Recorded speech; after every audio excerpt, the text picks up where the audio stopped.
I started from the beginning with Aristotle's Politics, which is kind of the foundation for most subsequent political theory, and pointed out that he assumed that a lot of it's about democracy, and he took it for granted that a democracy would be fully participatory and that it would aim for the common good, but that in order to achieve that, the democracy would have to be what we today call a welfare state, which would ensure lasting prosperity for the poor, relative equality, and moderate but sufficient property for everyone. If there are extremes of poor and rich, or if you don't make sure that there's lasting prosperity for everyone, then you can't talk seriously about a democracy. And he went on to, and then I mentioned that idea runs right through the good bit of the tradition, up until through the Enlightenment and classical liberalism, including the major figures like de Tocqueville and Adam Smith and others. It's just kind of assumed, Jefferson and so on. There's another point that Aristotle made which took a little twist in our own constitutional system. He pointed out that if you had a perfect democracy, this is kind of theoretical, his discussion in part, if you have a perfect democracy, and you haven't granted lasting prosperity to the poor, and you do have big differences of wealth, very rich and a small number of very rich and a large number of very poor. In that case, in a perfect democracy, the poor will use their democratic rights to take away the property of the rich. And he regards that as unjust, and if it is unjust, there are two possible solutions. One is to eliminate poverty, the other is to eliminate democracy. Well, James Madison, who was no fool, noticed the same problem, and whereas Aristotle's solution, a couple of thousand years earlier, was to eliminate poverty, Madison's was to eliminate democracy. So he discusses quite explicitly in the Constitutional Convention that we have this problem that if we do have democracy, then the majority of the poor will use their power to do things like what we would nowadays call agrarian reform, and that can't be tolerated. That would be unjust, since the primary goal of government is, in his words, to protect the minority of the opulent against the majority. And he also, no fool again, pointed out that over time, as time goes on, this problem is going to get worse, because there's going to be a growing percentage, a part of the population that will suffer from the serious inequities of the society, and will secretly long for a more equal, equitable distribution of life's blessings. And if they have the vote, they may do something about it, which is unacceptable, not for Aristotle's reasons, but because it would threaten the wealth and power of the opulent minority. So he therefore designed a system which is pretty stable, in which you would make sure that democracy didn't function, that, as he put it, power would be in the hands of the more capable set of men, those who hold the wealth of the nation, and the rest would be factionalized and marginalized in various ways. So that's one solution. The problem is real. Whether you decide it's a problem or not is another question, but the fact is correct. If you have a democratic system with large inequities of wealth, and the great majority is impoverished and doesn't have access to that, and secretly sighs for a more equitable share of life's blessings, in Madison's words, then they'll probably do something about it. And they have mechanisms in a democracy. That part is correct, which means they will threaten the rights of the wealthy to control the property. And remember, property rights are not like other rights, contrary to what Madison and a lot of modern political theory says. If I have the right of free speech, it doesn't interfere with your right of free speech. But if I have property that interferes with your right to have that property. You don't have it, I have it.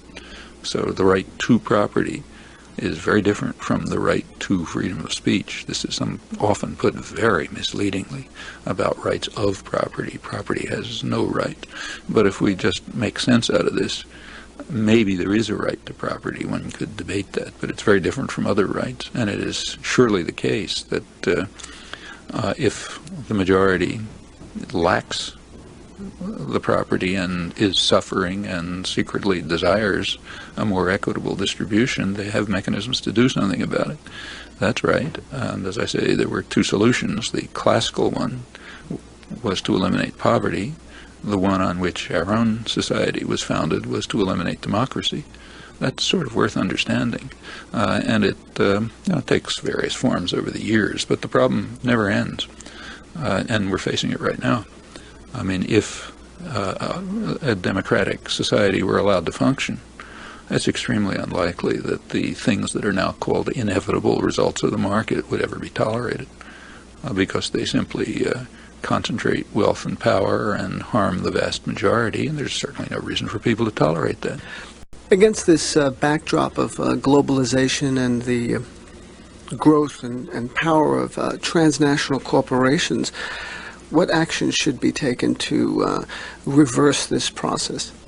Well, it depends what time span and range you're thinking of. I mean, you read constantly that this is somehow inevitable, no way to stop it, like Thomas Friedman in yesterday's Times or whatever it was.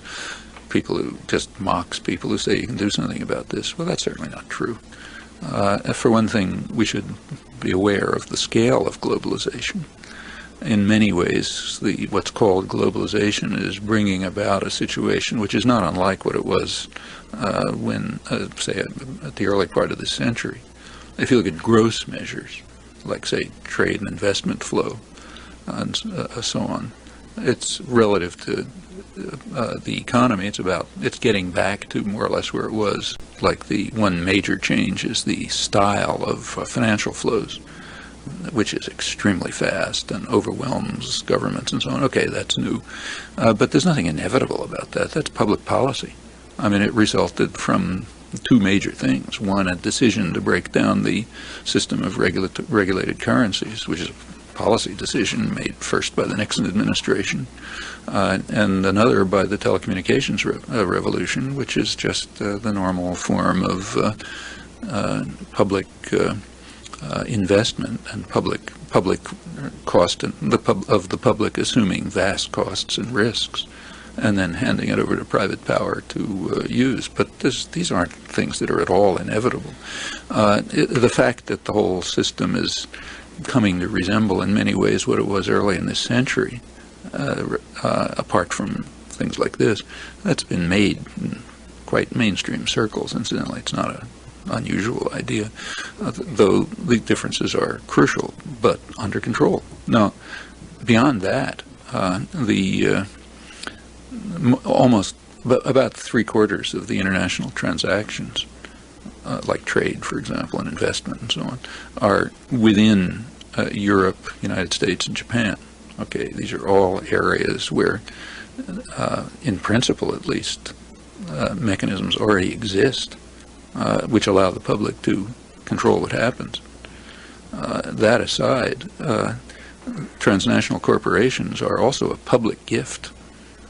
They were created, their rights, the rights of corporations altogether, were created mostly by the judicial system. They were granted extraordinary rights early in this century. The public doesn't have to agree to that. In fact, they don't have to exist at all. All of that's under public control. That aside, maybe we've talked about this, if you look at the top transnationals, they rely very heavily on public subsidy. In fact, according to the major study that exists, about 20% of them wouldn't even survive if it wasn't for public takeovers. Well, all of this is under control, in principle, up to the long-term goal, which I think has very deep roots in working class movements and Enlightenment thought, even in classical liberalism, that these institutions have no right to exist at all. They're fundamentally illegitimate. and they're not a law of nature. In fact, their current form is rather recent. They can be changed like other oppressive institutions have been changed. So what are the limits? Without limit. But where do you see the fissures? Where do you see those openings where popular resistance can be mobilized around? Well, right now, without anybody calling for it, about 95% of the population, which is not small, thinks that corporations should sacrifice profits for the benefit of working people and their communities. Well, that's 95% is a good place to start. Now, I don't see why. Notice that call presupposes their right to rule. It says, be kinder. 95% of the public thinks they should be more benevolent autocrats. All right, that's a place to start. Let's make them more benevolent autocrats. But I think that same 95% can easily recover, and may indeed already have, a point of view that has been articulated all the way through the working class movements, that they don't have any right to rule at all. It's not that they should be more benevolent autocrats. There should be no autocratic structures. So to repeat what mill hands were saying around here about 150 years ago, those who work in the mills ought to own them. Okay.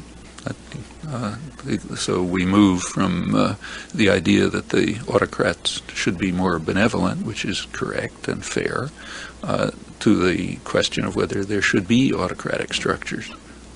And I don't think that's a long move.